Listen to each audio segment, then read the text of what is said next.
Добро вечер, ќе зборуваме за една интересна тема. Некои викаат дека е многу испоџватена, а јас лично мислам дека недоволно зборуваме за тоа. Тоа е родовата еднаквост. Ќе зборуваме со мене и со Валентина Дисоска, која што е председателка на на Сдруженијето на бизнес жени, и со Тања Дејановска на Стопански комори. Многу често кога зборуваме за родовата еднаквост, некако се завршува со донесување на некој закон, па така го донесовме тој славен закон за еднакви можности на жените и мажите, меѓутоа некако испадна дека донесувањето на законот е цел сама за себе, дека не е алатка, не е почеток, не е нешто што ќе тргнеме понатаму во постигнување и остварување на родовата еднаквост, туку дека сме ја завршиле работата. Меѓутоа и по толку години од донесување на овој закон, ги нема жените во политиката, ги нема на раководни позиции, ги нема во спортот. Многу ми навикаат, па не така, затоа иначе можат, се им е дадено, навистина се им стои еднакво на располагање, ама не им е убаво вака, убаво им е да седат дома, така ми велат. И многу е тешко навистина човек да се бори со овој начин на одговор, со овој став, всушност со онаа многу суптилна структурна дискриминација која што е вткаена, која што е впиена во секоја пора на општеството. Заради тоа што кај не од најмала возраст всушност се гради перцепцијата за жената како за мајка, како за сопруга, домаќинка, негувателка. Дури не сме свесни со колку мали, меѓутоа секојдневно повторувани постапки, ние го всадуваме тој лик на жената во главите на децата и сето тоа понатаму ни се рефлектира и во секојдневното живење. Значи, не е работата жената да влези во машкиот свет, туку работата е светот да го направиме еднакво удобен и за жените и за мажите. Затоа многу често кога се зборува за женски работа или за женски занимања, тоа и занимавањето на мажот со тие женски работи, женски занимања обично се сваќа како омаловажување за мажот. Значи, со тоа што тој прифаќа да прави нешто женско, тоа е како да прифаќа да биде човек од втор ред. Мажот кој што помага дома, кој што рамноправно учествува во негата на децата, во чувањето на децата, во средувањето на домот и слично, е некој кој што свесно се откажал од својата супериорна положба и свесно се спуштил на пониско ниво. Од друга страна, пак, жените кои што влегуваат во машките работи и почнуваат да се бават со бизнис, почнуваат да се бават со работи поврзани со машинство, со архитектура и слично, како да добиваат нешто посебно, како да се наградени со тоа што се примени во машкиот свет, да не зборувам за жените кои што влегуваат во политиката. Меѓутоа и понатаму остануваат изложени на постојани предизвици и навреди. Многу е интересно ако се прати, да речеме, целата оваа политичка какафонија која што ја добивме со изборната кампања за овие избори, во која што навистина и говорот на омраза и навредите и слично се некако дел од кампањата, може да се забележи еден специфичен начин на навредување на жените кои влегуваат во политичката борба, односно сексизмот кој што не е поврзан со мажите. Многу интересно е да речеме, има во дел од изборните единици, да речеме и професорката Гордана Силјановска е повозрастна жена и слично, и тогаш кога сакаат да ја навредат, ќе ја речат баба. Што бараш бабо ти во политика? оди, гледај си внуци, гледај си го мажот, гледај си го дворот, манџата ти загорела и слично.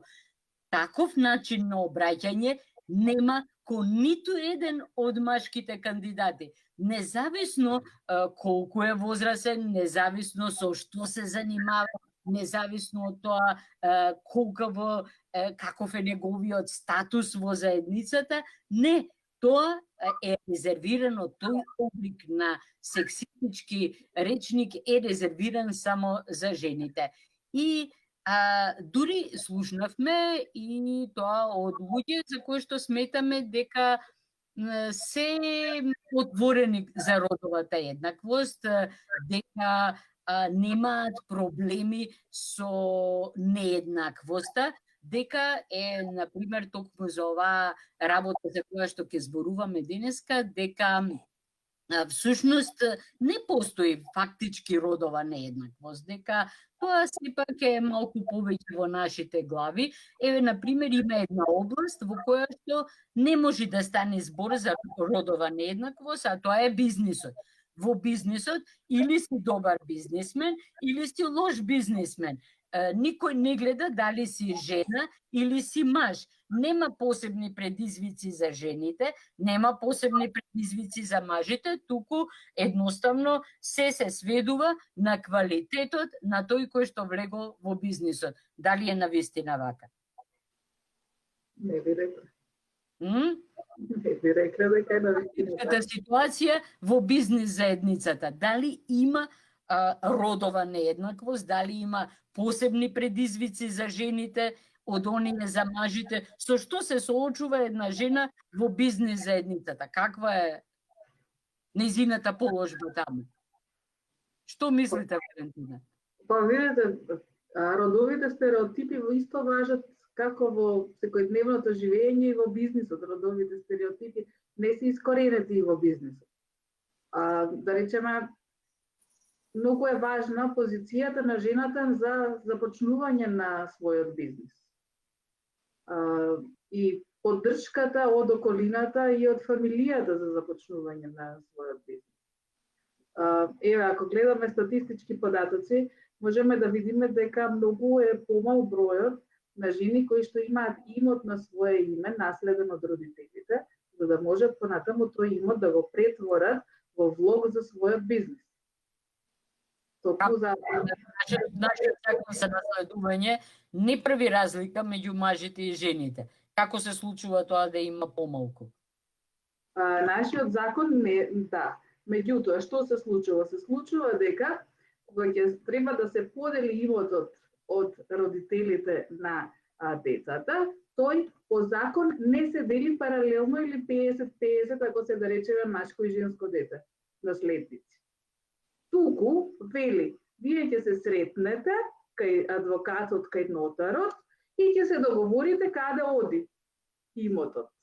Сега, многу често, најчесто, се случува дека сестрата се откажува во името на братот од наследството заради мир во фамилијата. Од друга страна, пак доколку со закон е одредено дека наследството се препишува 50-50 и на сестрата и на братот во фамилијата, јас сум сигурна дека многу помал број од жените ќе се откажат од својот имот. Еве една интересна ситуација која што сметаме дека треба да се реши. Значи, нешто како обврска за тоа имотот кога се дели меѓу 2, 3, 4 деца, таа поделба никако да не може да значи откажување на некој од имотот, туку едноставно да мора така да се подели. Да се подели, па после ако сака по законски патеки, нели, дека се откаже, нека препише и така натаму.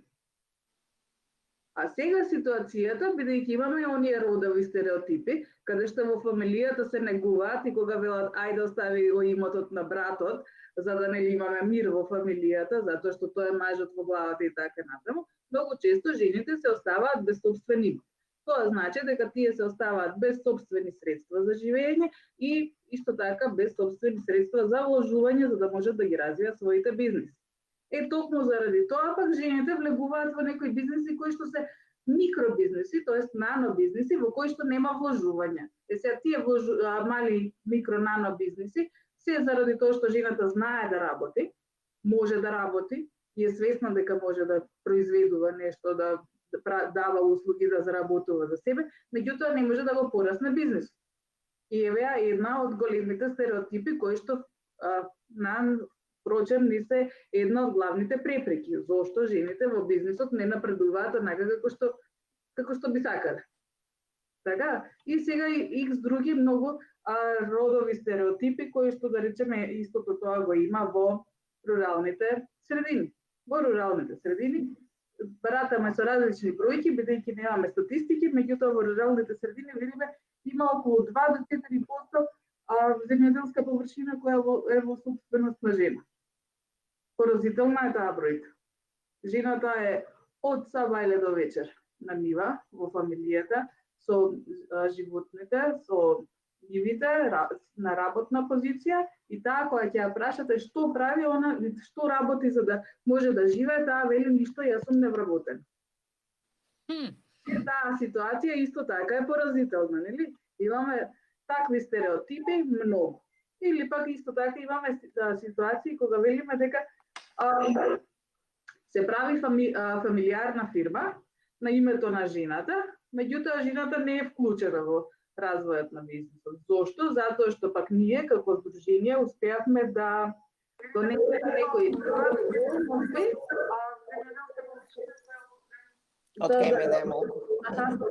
мислев ти збориш тај. Успеавме да донесеме некои поволности за развојот на женските бизниси. И сега тука веќе станува збори за злоупотреба за позицијата на жената. Значи и за тоа мораме да внимаваме. Ако правиме мерки, да внимаваме кој работи со тие мерки и како ги искористуваме, да бидеме правични за сите. Тоа е исто така. Што се случува кога еднаш ќе влезе жената во големиот бизнис? Еве, успеала на овој или оној начин, имала таква среќа, имала такви услови и одеднаш влегува во светот на, условно кажано, мажите. Каков е односот кон нејзе? Дали тогаш има одредени пречки? Дали тогаш се појавуваат сите овие предрасуди, стереотипи и слично, кои што и поставуваат посебно отежнителни нешта кои што треба да ги премине? Видите, ние сме општество во кое што се уште бизнисите се склапаат во кафеани. Најголемата пречка на жените зошто не можат да ги развиваат бизнисите е затоа што жената не може себе си да си дозволи 24 сати да седи у кафана, ајде да не претеруваме 24 сати, меѓутоа толку многу долго да седи во кафана за да го развие својот бизнис, затоа што пак од друга страна имате жена од фамилијата. Там е одговорна за домаќинството, за малите деца, за возрастните во фамилијата. На слободното време е тоа, така? Така, жената има во принцип околу 40 до 50% помалку слободно време од мажот и тоа е испитано. Зошто? Затоа што она неплатена работна снага која што ја има во домаќинството, едноставно и го троши денот и не може да се посвети на својот собствен и личен развој во принцип. И сега го има уште многу други тука стереотипи кои што се среќаваат жените во машкиот бизнис. Јас лично сум се среќавала со ситуации во кои што ме викале добро, викни го газдата да разговараме, да направиме. Добро, немам газда, газдарицава. Добро, не може така, идеме, бараме маш. Значи, понекогаш ми се случувало дека морам да најдам некој да се појави на состанокот. Така да... За да има со кого да стегнат рака, така? Значи, едноставно не се научени да разговараат со жена. Мисли, има случајно да сме на состанок, каде што сме по различна тема, од мојата фирма јас, муж од мојата страна, значи и двајца мужи од другата страна на состанокот, каде што прашањата кои што беа на мојот дел од работата, ги поставуваа на мажот од фирмата, за да можам јас понатаму да ги одговорам. Значи, некој чуден стереотип, каде што едноставно мислам дека ние жените не знаеме да говориме за бизнис и не знаеме да работиме. А не се свесни во принцип дека најчесто жените ја водат работата во фирмите и тие се одговорните и тие ставаат фирмата во прави и вистинскиот правец, а многу често мажите кои што се на раководни позиции се само оние кои што парадираат на позициите, додека сите други жени во позадина ја одработуваат работа. Е интересно ова. Многу искрено. Голем број сметководствени фирми, да речеме, и слично, се жените. Значи, тоа покажува дека тие се не само способни, туку се повикани да ги водат финансиите и слично, и како успева да се одржи тој стереотип во ситуација кога знаат, мислам, не само подсвесно, туку многу свесно, дека оној главниот кој што ги води финансиите е жена. Што е тоа што до сега се прави? Што е она што може да се направи за да се разбие овој вид на стереотипи? Можеме за почеток да ги промовираме добрите практики и успешните практики. И можеме да ги поддржуваме и можеме, ако ништо друго, да ги одобруваме, а не и ние како жени исто така да плюкаме кон нив. Она што се случува во нашето општество е дека и ние самите жени една на друга не си представуваме ветер во грб. Тоа се случува и во бизнисот, тоа се случува и во политиката, тоа се случува и во секојдневниот живот. Она кое што сме забораиле да го правиме, впрочем, е поддршката, емпатијата и можноста дека можеме сите заедно да работиме и сите заедно да бидеме успешни.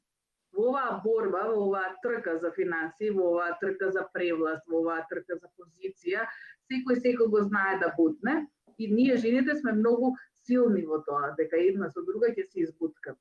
Србите имаат една узречица која што јас многу ја сакам, се вика жена жени вук. Е точно таа узречица многу се користи во денешницава. Еве ќе ви кажам. Сте слушнале да ја пофалиме Тања Дејановска дека е одлична во својата професија? Така, а одлична во својата професија.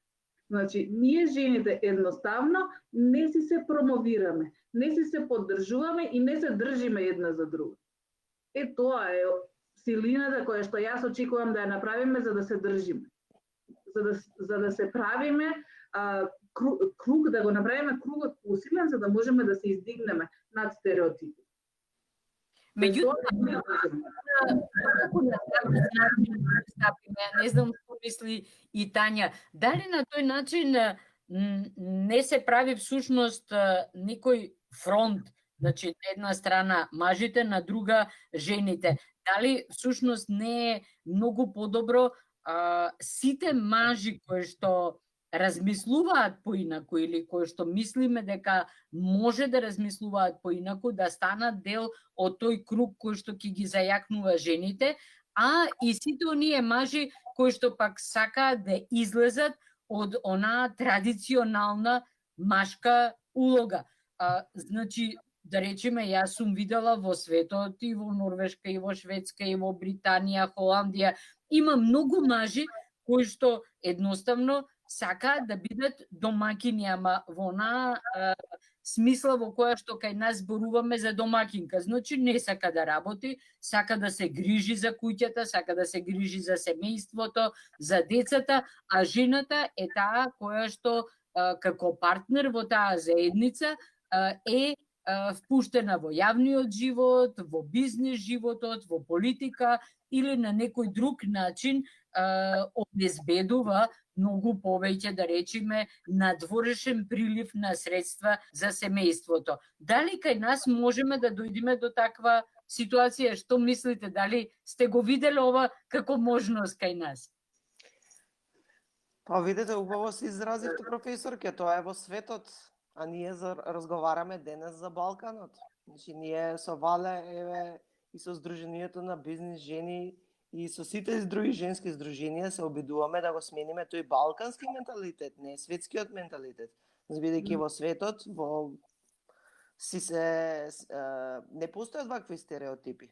Значи, јас, например, кога ќе отидам кај свекорот во Холандија, ми вика, седи Тања, сине, тука сите се еднакви, сите мијат садови. И јас мијам и ти миеш.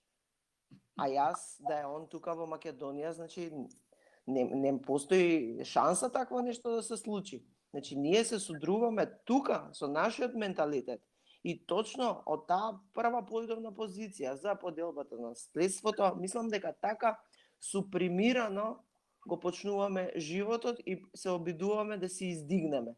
Бидејќи доколку од старт така сте исклучени од некои работи, тогаш вие, жената е веќе како девојче, па подоцна и како жена, поставена во некоја подредена позиција, во некои случаеви многу пати и зависна позиција, значи да зависи од други, и ние не можеме тој стереотип да го уништиме. Ние со Сдруженијето на бизнис жени имаме многу поддршка од мажи.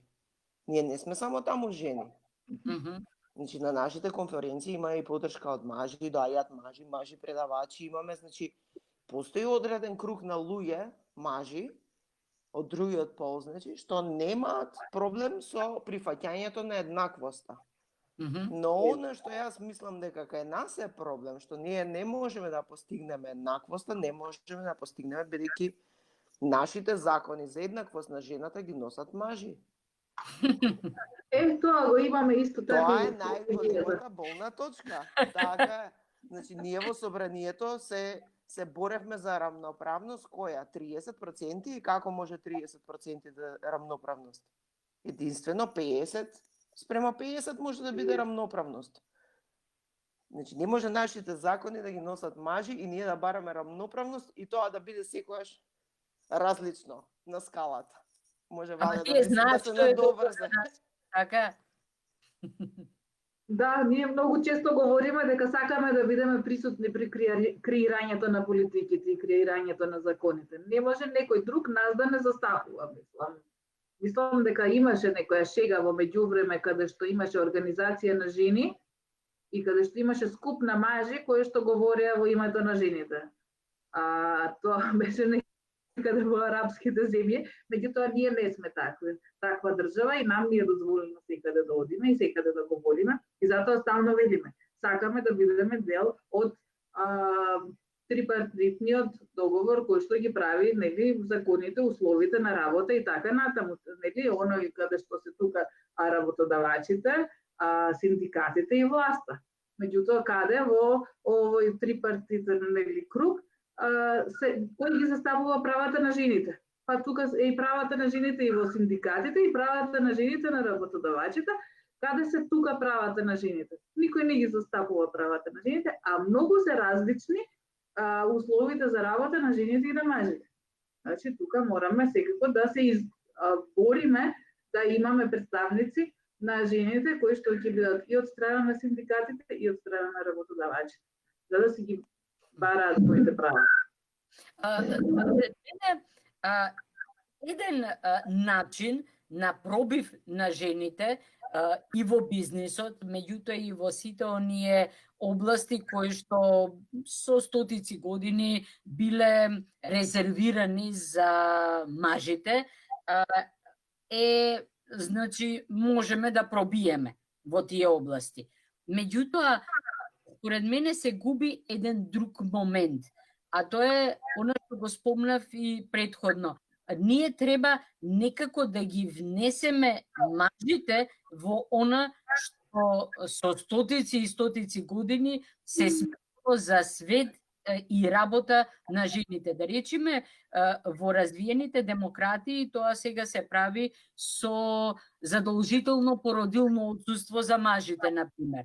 Така, тоа тие го викаат, тоа дури се оди до тоа ниво со овие со неколку посебни директиви, непреносливо породилно отсуство на мажот. Значи, не е да решат меѓу себе, како што зборевме претходно, не е да се види кому повеќе му одговара и слично, туку едноставно тоа е тие 2-3 месеци мора да ги земи мажот.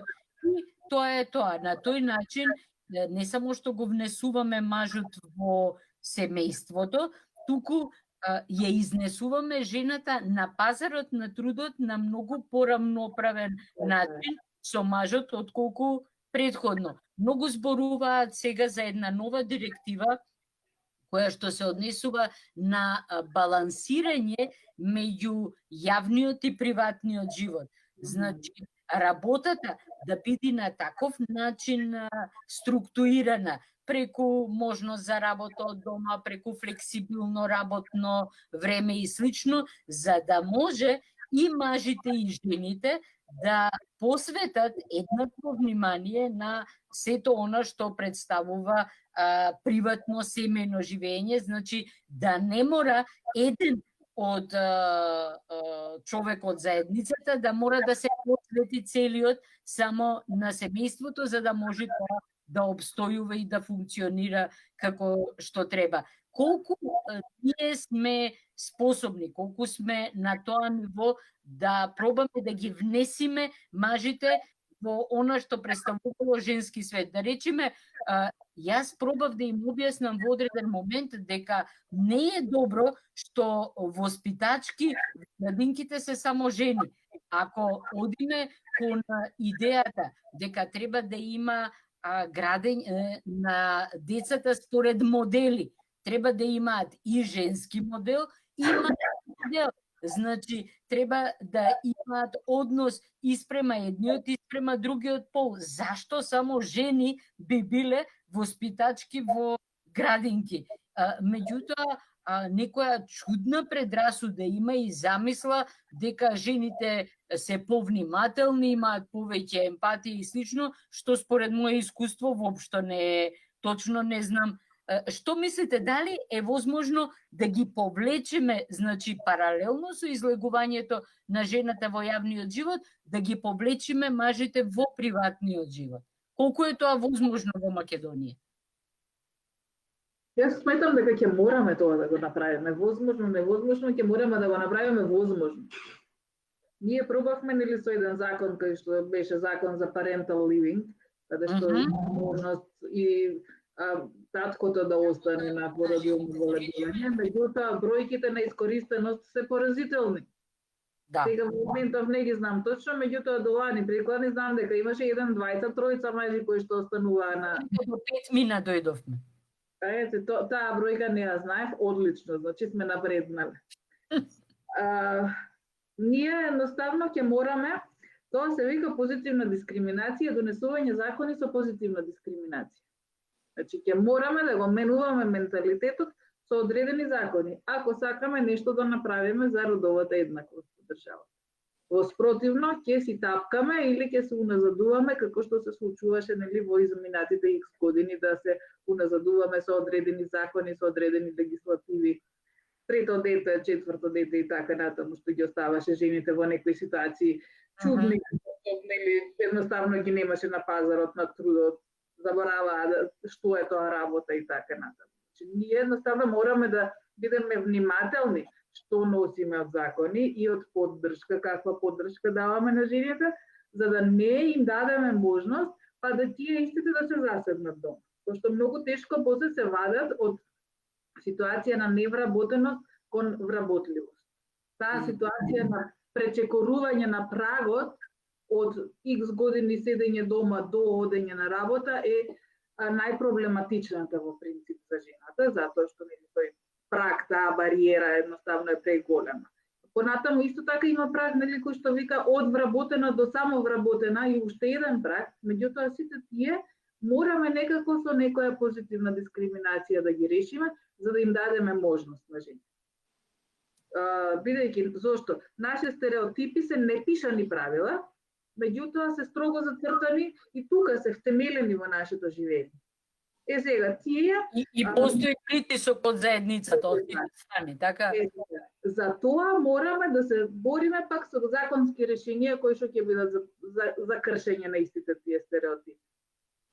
Многу е интересно ова, кога се спомнува еве законскиве решенија, имаше едно многу интересно истражување на Реактор, невладината организација, во кое што зборуваат за тој стаклен плафон кој што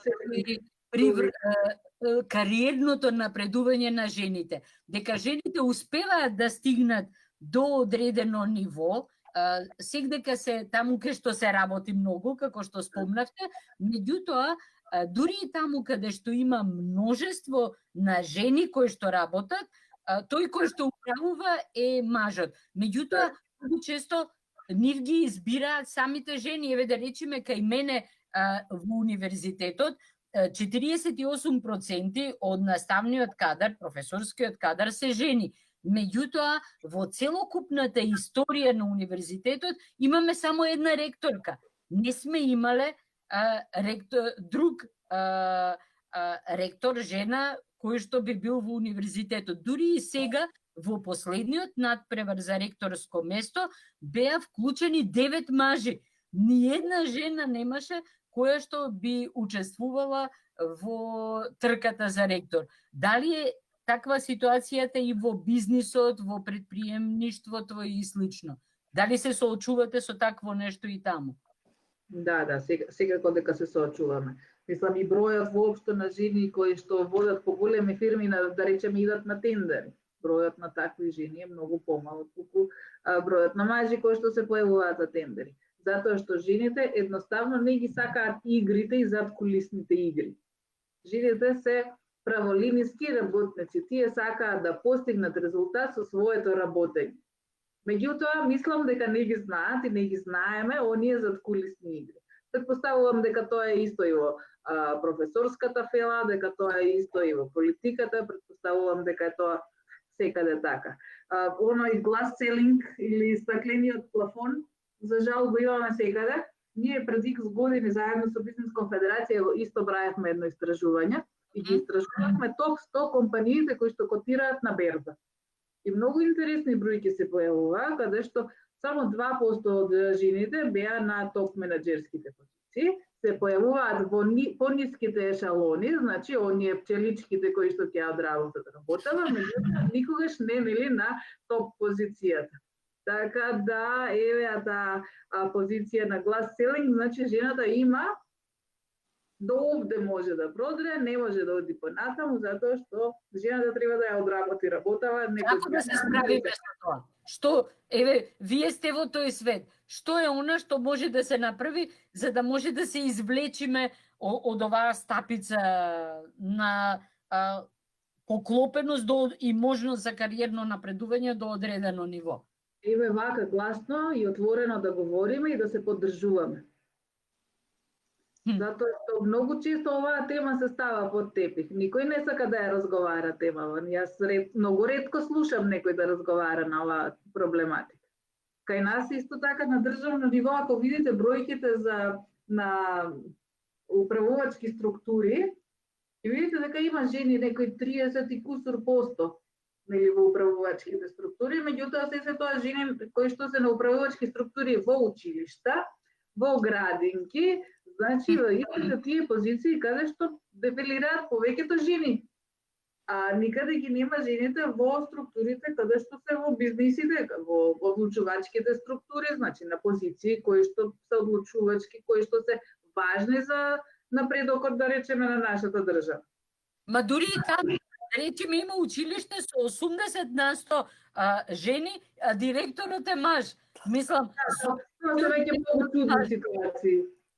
Тоа се веќе многу чудни ситуации, меѓутоа исто како и преска, пак ќе кажам, ние самите себе си мораме повеќе да си се поддржуваме и да се охрабруваме дека можеме да ја сработиме. Менталитетот и она што не учеле уште од мали нозе, од училиштето, од основна, од средна школа, она што не учеле дома, нас не ни е врежено во главата дека ние можеме да настапиме, да бидеме равноправни. Погледнете и учебниците, уште од прво оделение па натаму имаме родова дискриминација во учебниците. Значи, со она што секога се соочуваме од, не знам, од училиште, од работа, од домаќинства е родовата нееднаквост за која што вие на почеток говорите, така? Значи, мораме едноставно да им дадеме подстрек на нашите пред се дома, еве да почнеме од нашите фамилии, така? Сите да почнеме од дома, да почнеме од нашите обкружувања, затоа што ова нема да биде лесен процес. И да направиме ние законски промени нема да биде лесен процесот, затоа што пак од обратна страна притисокот е исто така доста голем. И тие нема да престане.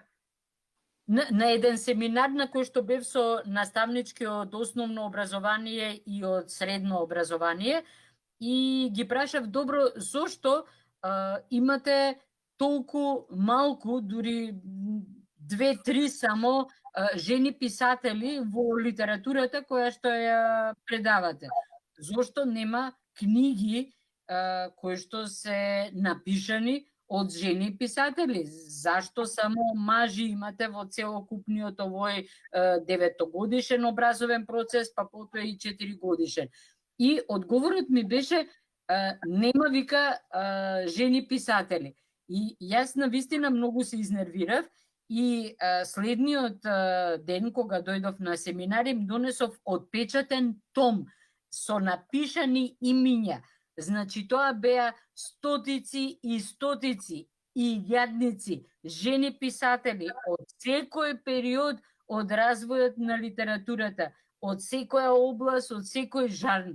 Значи тоа е тој вид на предрасуда која што најверојатно може би треба и државата малку да направи нешто. Јас се сретнав на европско ниво со многу агресивни политики на државите кои што се обидуваат да ги внесат жените во управувачките одбори, например.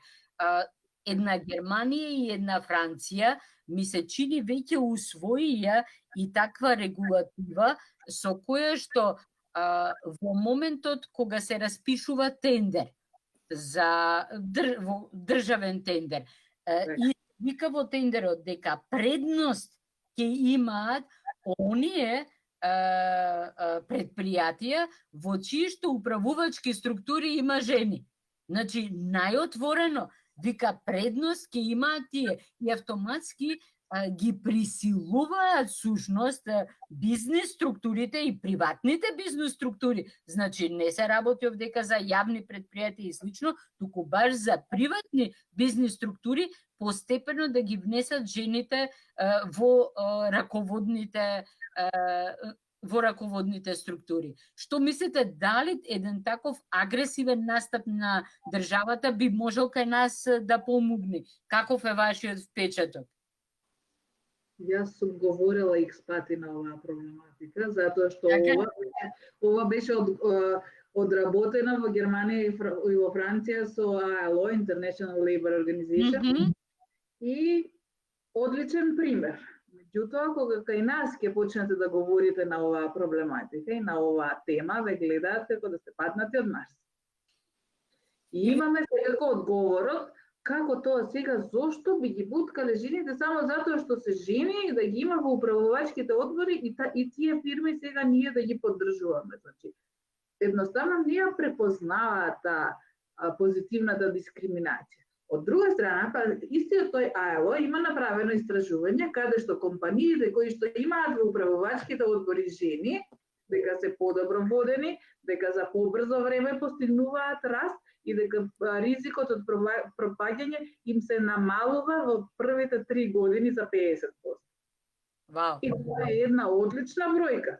Меѓутоа, не сака да кај нас едноставно не може да продре во моментов. Многу интересно ова, значи тоа е проблемот со промена на перцепцијата. Сега имаше направено една многу неформална мини анализа од која што испадна во оваа насока во која што вие зборувате, дека државите на чие што чело се наоѓаат жени подобро се справиле со ковид епидемијата од државите во кои што на чело биле мажи. Така што една многу интересна така се разбира многу неформална перцепција, меѓутоа која што можеби би можела да се анализира и низ призмата вие што ја спомнавте за раководењето со предпријатијата. Јас колку што имам читано, дури е откриено дека многу различен приод имаат жените и мажите во начинот на управување со предпријатијата.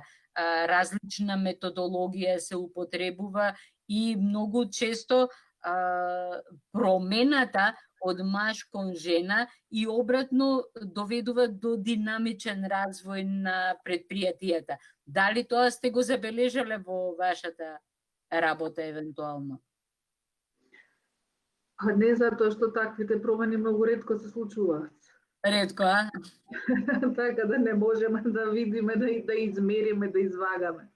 Ние во принцип се бориме и со проблематиката да добиеме статистички податоци кои што ќе бидат родово сензитивни. Добро, нали постои обврска сега, дека сите статистички податоци во сите министерства треба да бидат родово прикажани. Супер. Уште да ги добиваме тие статистички податоци на вистина така и да се обработуваат на вистина така, тогаш би биле среќни. Значи, ние дури во стратегијата за развој на женско претприемништво ставивме дека мора да имаме статистики кои што ќе покажуваат и кои што ќе го мерат предприемништвото, женското предприемништво. Затоа што ако немаме бројки и ако не гледаме како тоа се движи, како понатаму можеме да креираме политики ако не знаеме што ни се случува. Такво нешто? Не добиваме статистички податоци, среќа ги добиваат во Министерство за економија, па со нив добро се работуваме за да можеме заеднички понатаму да ги креираме законите и мерките кои што треба да се сработат. Од друга страна пак, кога сме побарале документи, да информации да ни дадат, најчесто од Завод за статистика, од Централен регистар, затоа се бараат огромни средства, кои што ние нормално како организација ги немаме, бидејќи ние најмногу волонтираме во здруженијето.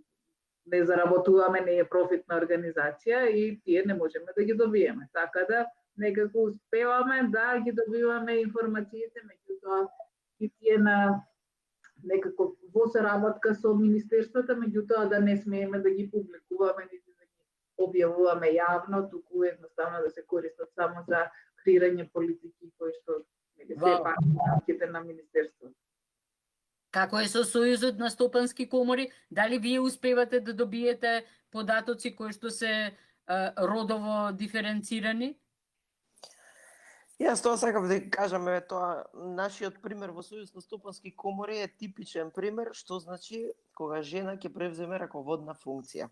Значи ние кога имавме избор во Сојуз на стопански комори и кога Даниела Арсовска се кандидираше за председателка, првите реакции беа дека е тоа абсурд. Абсурд? Како може жена да биде председател на стопанска комора? Во тој момент само 4 жени во светот беа председателки на стопански комори. Значи, неверојатен шок за мажите и неверување тотално. Меѓутоа, откако имаме жена председателка, ние такви успеси постигнавме и на домашен план, и на меѓународен план. Толку многу порасна Сојузот на стопански комори, сега сме веќе околу 24.000-25.000 членки имаме. Значи, максимална доверба имаат компаниите во Сојузот на стопански комори. Значи, максимални активности, сериозно вложени напори, меѓутоа тоа ги покажува организираноста на жената, ја покажува и способноста. Меѓународно многу сме препознаени, претходно бевме анонимуси меѓународно, сега сме многу препознаени.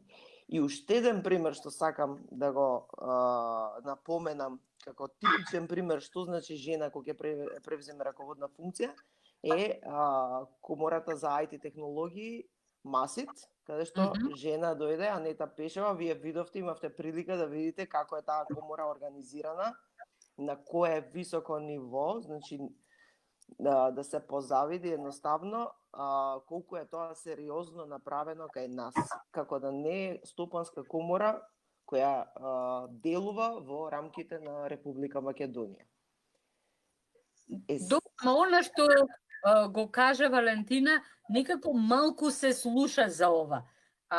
Луѓето не знаат за овие промени, за овие достигнувања, како жените да не се рекламираат доволно себе си и не се присутни во јавноста со она што го постигнале, со промените кои што ги направиле. Дали можеби тука имаме некој проблем дека некако поскромни се жениве и викаат па добро, тоа е нормално, така треба да се работи, не се бусаат во гради, така ја Тарзан и слично, а? Така, како што кажа Вале, значи ние како да сме навикнати, си ги превземаме обврските, даваме максимум, така и двете председателки даваат максимум, значи не се очекува дека треба тоа да се признае или да се пофалиме меѓу себе. И затоа Вале е многу во право, ние треба постојано да се поддржуваме. И не треба да очекуваме дека мажите ќе не поддржаваат, дека мажите ќе не фалат колку сме успешни, бидејќи тоа никогаш нема да се случи. Вие секогаш за двете председателки веројатно ќе слушнете занемарувачки коментари, да ги наречам, отколку пофални коментари колку се тие две жени успешни и домашно и меѓународно. Значи нема да признаат мажите. Ние сме тие што треба да се здружиме и да се поддржуваме. Јас дори Тања би ги спомнала тука и медиумите. Медиумите вчера многу се изненади од женски печат, каде што го коментираат стилот на жените кои што се кандидираат сега. И такво нешто има. Наместо да ги прикажат знаењето, умешноста, достигнувањата на жените и така натаму. Значи, она како се гледа жената во медиумите и како се представува е сосема различно од она како се представува мажот во медиумите. Или ако тој е супер бизнисмен, ќе го представат како супер бизнисмен. А ако е супер бизнисменка, ќе кажат има вака се обликува, ова вози, онака се покажува и така натаму. Значи перцепцијата и она како се пласираат информациите исто така се погрешни во кај нас. Значи мора да пласираме информации кои што се валидни и кои што ја покажуваат вредноста на таа жена.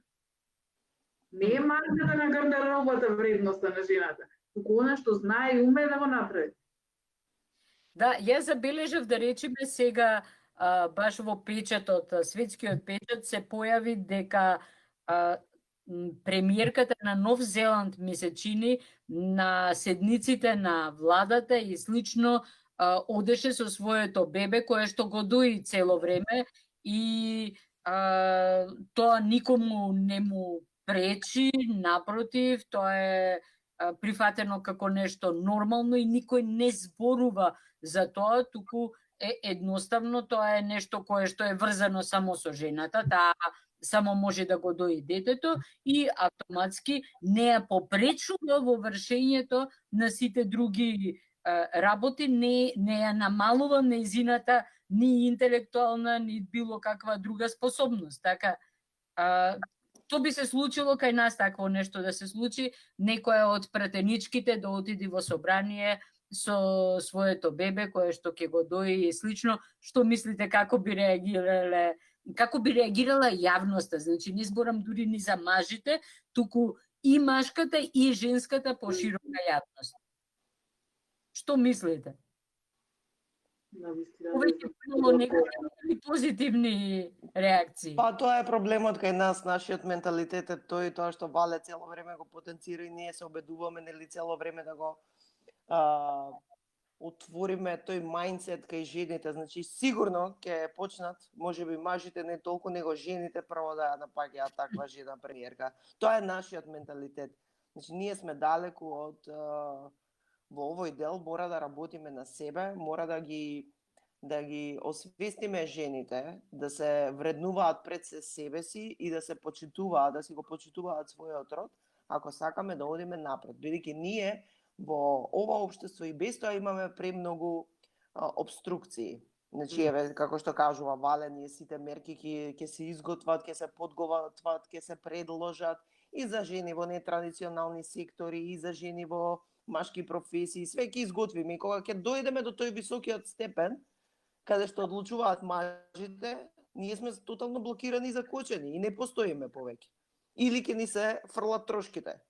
Значи, мора ние да се разбудиме, да почнеме да се вреднуваме ако сакаме да имаме рамноправност некоја како што е од прилика тоа во високо развиените земји, на пример како што рековте и вие во Европа, да речеме жена која ќе отиде во бизнис или во Америка, да речеме, јас и со Вале сме разговарали. Значи, поддршката за жените кои почнуваат бизнис е толку голема, веројатно на тој начин како што рековте се форсира општеството да се внесат жените во бизнисот, меѓутоа поддршката е голема. Јас сум имала прилика, на пример, одите во Холандија и луѓето преферираат да разговараат со жените за бизнис. Бидејќи се поодговорни, поискрени, не сакаат задкулисни игри, посериозно ги сваќаат го сваќаат водењето на бизнисот, значи Кај поисполнителни дека биле. Така, поисполнителни, значи они преферираат да разговараат не значи само за колку жени ќе се вработат и статистички бројки како ќе биде сето тоа, него преферираат да разговараат со жена за бизнисот и тука не се чувствувате во ниеден момент омаловажена, деградирана, зашто сте жена. Додека кај нас е сосема различно, како што вели Вале, газдата го бараат, без разлика што собственикот е Значи секогаш со нас по еден да си носиме. Да. И да. Има некои проекти, некои работи што веќе се прават. Дали има некои добри искуства, некои работи што треба да се продолжат понатаму, што се започнати веќе од различни власти, не мора од оваа денешнава, предходната и слично. Што е она што можеме да го потфатиме и понатаму да го туркаме? Па јас би рекла дека можеме да го одработиме акцискиот план од Националната стратегија за женско претприемништво. Значи тоа е добар акциски план, така? Доволно добар за да можеме да почнеме да одработуваме. Бидејќи тој акциски план е 2019-2023. Сега оваа 2020 некако ќе ја прескокнеме, бидејќи активностите ни се на нула. Нели, меѓутоа ако се стигнеме и да ги одработиме 22-23, можеме и навистина да одработиме. Меѓутоа не треба да ги одработуваме или да велиме дека се одработени работите само декларативно. Работите треба навистина да се одработат на терен, со одработување и со вистински активности, со вистински бројки. Бидејќи на нас веќе доволно ни е и доста ни е да штиклираме нешто дека е одработено само затоа што се направил некаков документ и тоа е сега супер одработено, меѓутоа на терен пак работите ни каскаат. Ние сметаме дека мораме да си ја завршиме прво домашната работа, да работиме на терен, да работиме со жените надвор од Скопје, да работиме со жените во помалите места, во руралните места, за да можеме од таму да го кренеме умот на жената, да го разработиме, да почне да мисли на себе и на својата добробит. И понатаму да можеме да стигнеме до оние пишување документи. Документите треба да се напишат откако ќе ни е одработено домашното, а не обратно. Бидејќи на резултатот, а не така. Бидејќи нам Европска комисија ни налага, има одредени прашалници за развој на стопанството, во кој што е ставено и женското претприемништво и сега ние заедно со сите институции нели велиме ова штиклирано, одлични сме. Одлични сме, балон да ви кажам право, ето го толку сме одлични. На терен ништо не е одработено. Значи дефинитивно мораме да се од легислатива, од учебници, од менталитет, од жените во управувачки структури, од жените во локалните самоуправи, па локалните самоуправи малце повеќе да се посветат на развојот на женското претприемништво, општо за развојот на жената во своите локални самоуправи, за да можат тие да ја дадат подстрек на жената. Значи, ние мораме едноставно од оној најбазичен пристап да почнеме да работиме. Ама многу е тешко ако од 82 или 3 општини ние имаме 3 или 4 само градоначалнички. Мислам, во светот вообичаено е некако полесно мажите да се откажуваат од власта на локално ниво. Кај нас обратно излегува. Никако не го пуштаат локалното ниво. Дали тоа поврзано со таа сива зона на бизнис делки, тендери и слично, кои што очигледно се многу поинтересни и попривлечни на локално ниво, или има некоја друга причина, на вистина не знам, меѓутоа не успеваме да пробиеме да се изберат жени градоначалнички. Сигур се меша бизнисот со владењето или со управувачките структури, кај нас нема да можеме да имаме добар правец завземен. Значи едноставно мора да изземеме економијата и државата да не ни биде главниот економски чинител во државата. Јасно. Само тогаш ќе имаме мужи кои што сакаат да идат на работа, а нема да сакаат да се бават со политика. А и да внесиме... Повеќе заработуваат. Јас сум многу за тоа. Тогаш повеќе ќе заработуваат со бизнисите. Супер.